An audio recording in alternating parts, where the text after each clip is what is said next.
नमस्ते दोस्तों, आप सब कैसे हो। आशा करती हूँ आप सब लोग बहुत अच्छे होंगे।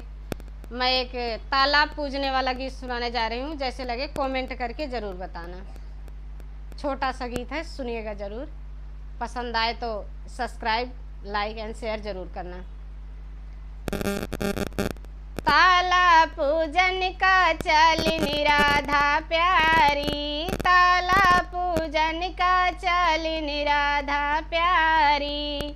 सोने की थारी में जेवना परोसई, सोने की थारी में जेवना परोसई।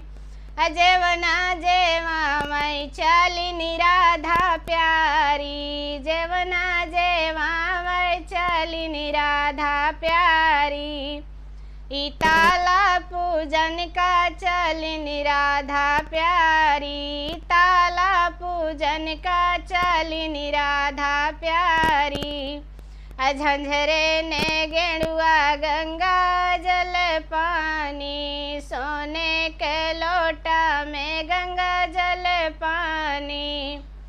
गेड़ुआ घूटा वही चली राधा प्यारी, गेड़ुआ घूटा वन चली राधा प्यारी। तालाब पूजन को चली राधा प्यारी, तालाब पूजन का चली राधा प्यारी।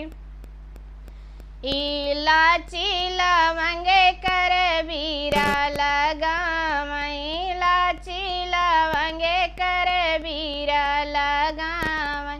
बीरवा को चावन चली राधा प्यारी, बीरवा को चावन चली राधा प्यारी।